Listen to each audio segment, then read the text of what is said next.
is anonymous. I've come here because I have my own story that I want to share with you. There is a secret that I also have. Mine is quite a dark secret, one that I never thought that I'll end up telling anyone, but I guess that it is time. You see, I did the unthinkable. I sold my own child to the devil. Right now, my child is crippled, also suffers from epilepsy. I know how it sounds. I know the judgment you might be feeling, but I was desperate at that time. I was drowning in debt. I was owing a lot of people from the banks to some personal friends, people from church.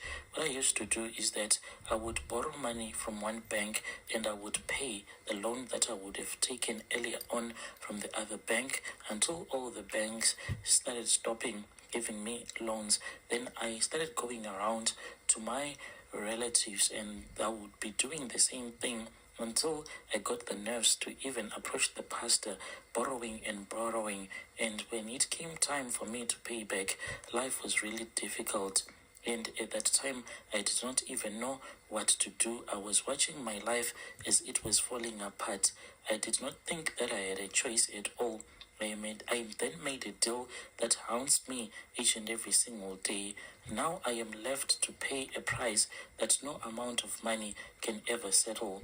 My troubles began with a series of bad investments. I was on top of the world, living the kind of life that most people can only dream about. I had a beautiful home, cars, and a business that seemed like it could never fail. I took a lot of risks, borrowed money from different people, and for a while it seemed like everything that I was touching was turning into gold. I thought that this was going to last like forever, but I was dead wrong. The market crashed and my fortune crumbled overnight. One by one, my investments, I watched them as they were depleting and failing, and I was left with nothing but debt. It was not long before my creditors came knocking. They were not patient with me, and they certainly were not so forgiving. They showed up at my home, threatened my family, made it clear that if I did not pay, they would take everything. My wife was terrified, and my children, they were too young to understand that their father was now becoming a shadow of his former self. I tried to find a way out, tried to borrow more money, but it was no use at all. I was trapped, and I knew that I was running out of time. One night, I then ran into an old friend at a local bar. He was someone that I had not seen in years, someone who had once been broke as I was at that time, but he was different. He was dressed in expensive clothes. He had a lot of money. He looked at me with pity, and then he leaned in close and told me about a place, a voodoo shrine, so he said, that could solve my problems, to make me rich again, to change my life. He said that it was quite dangerous, for it required a sacrifice like he had done, but it had worked. He said, you can see the proof. I am the proof. If you want, I can take you there. He told me that he had gone there himself after he had spent a lot of years and been scammed a lot of money going around visiting different people that were claiming that they know how to do these blood money making rituals. I was skeptical at first, even though I had heard stories about voodoo, about people who had sold their souls for wealth only to lose it all. But the more that he talked, the more desperate I became.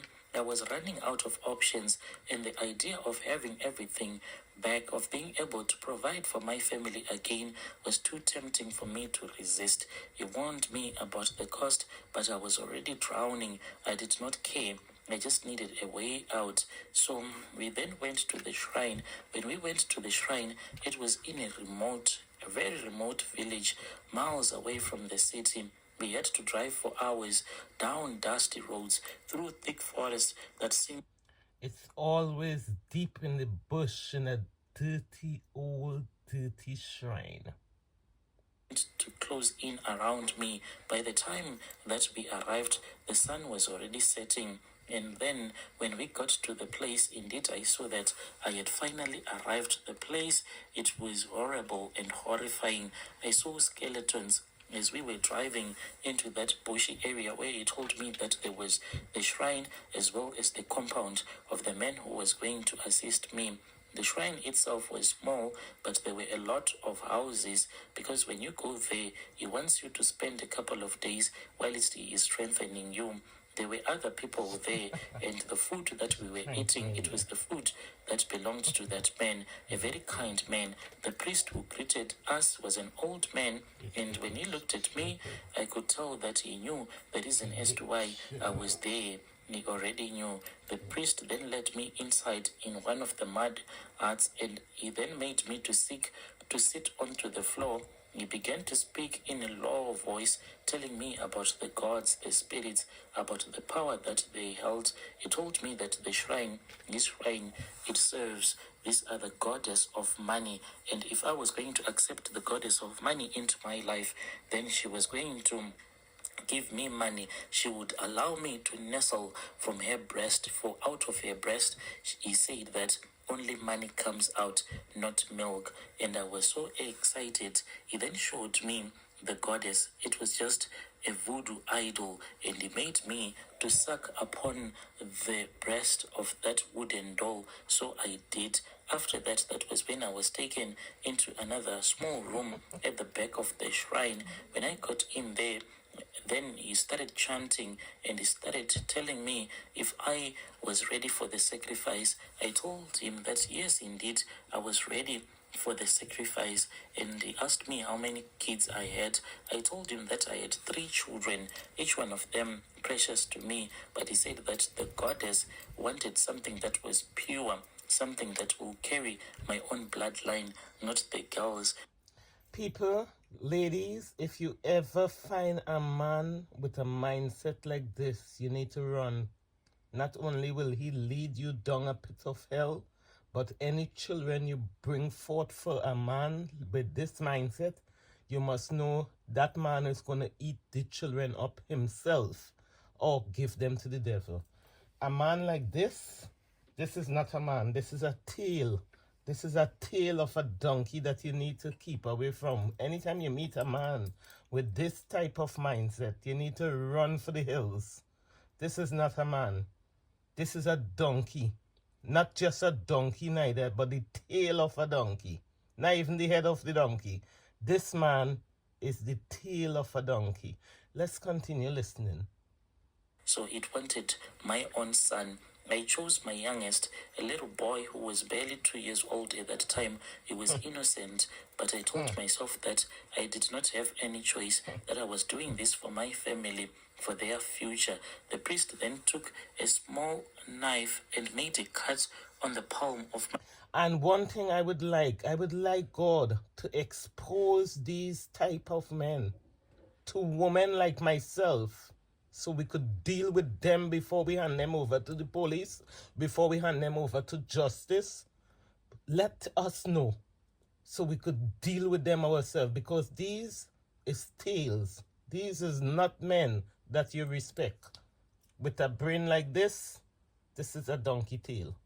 My right hand, and then letting the blood drip into this other clay plate that the other assistant was holding. After that, he then told me that I was supposed to return back home, and when I would return back home, I was supposed to work really hard.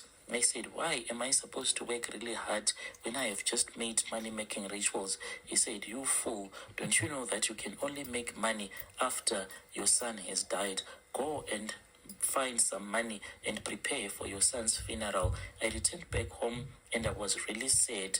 And at that time, that was when my son got so sick. When my son got so sick, that I returned back to the shrine, and I begged with that voodoo priest, telling him that I did not want my son to die. He cursed me, and he told me that the goddess had said that she was not going to give me the full amount that I wanted, but half of the money and a lot of punishment later on. I asked the priest what kind of a punishment I am supposed to wait for, but he told me that even him, he does not know. So we are still waiting upon the goddess. As for my son, he became he is crippled right now.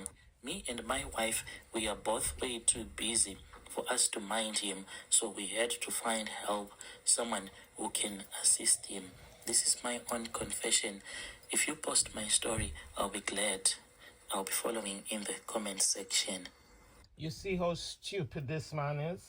You see how much a donkey tail this man is?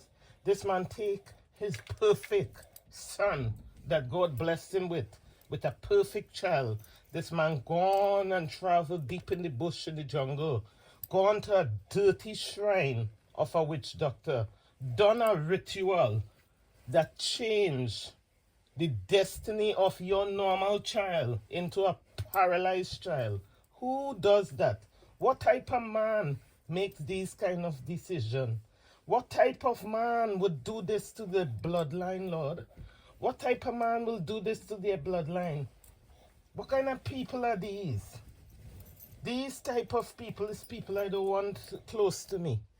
These type of people is people you should not befriend. Because when they got nothing else to sacrifice, they go put your ass on the altar. They will put you up on the altar. These people and them, this is what they do. This is what you do.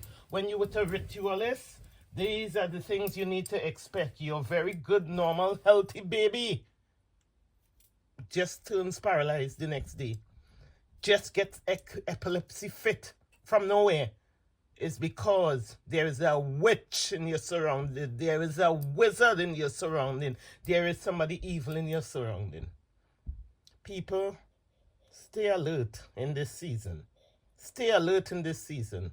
And woman, if you meet a man with this type of mindset, a man sit down with you and have a conversation with you, and you realize this is that man's mindset, you need to run for your life.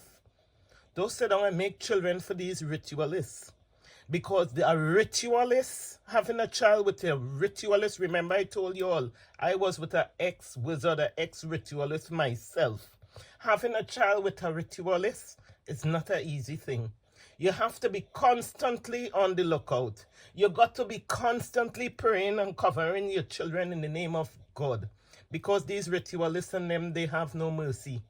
And the devil loved them to provide on the altar their firstborn son. The devil liked their boy children. You see, in this case, this story I just played for you, this man said he had 3 sons. Well, the devil only take one to make one paralyzed. You know what will happen? He will have to give a sacrifice very soon. Very soon he'll have to give another sacrifice. So his other 2 boy children, they might become paralyzed also, or they will meet an early, untimely, premature, mysterious death. That is how it goes. Don't trust these ritualists. They can't even trust themselves. They need to provide sacrifices on the altar. Almost every year they need to renew their contracts. Don't let them fool you. Half of them, you see them out there, they want to show off with their money and stuff. If only you know what they have to do for that money when the night come. Some of them need to bend down PDD style with the baby oil in order to get that money. So don't be envious of nobody. Don't be jealous of nobody. Don't be jealous of nobody. And a lot of these PDDs, we got them in our damn house. But especially the black family, they don't like to talk about these PDDs in our house. They don't like to talk about it. But a lot of these PDDs, the reason that these PDDs was created is because of witchcraft and charms and inviting these evil spirits. Now, people, I'm going to leave you all here for this morning. It's early Monday morning this morning, Monday the 14th of October. Natalie's getting ready. I've got my son. He's on his way, getting ready to go to school. And I also have an appointment, very important appointment this morning that I'm getting ready to go there by 10 o'clock. So people, have a beautiful, beautiful day today. Stay blessed, stay prayed up, get knowledge, get wisdom, get understanding. Understand spiritual stuff, people. We're going into 2025. Don't let nobody bewitch you all in this new season. Stay alert. Watch the witches in them. Watch your children, who your children is befriending, who you're sending your children to sleep over by house with. because some of these people that you're calling friends and family, they are witches and wizards in disguise. Yes, my people. So stay blessed, my people. Peace and love, and I will catch you all maybe later today. Have a blessing day.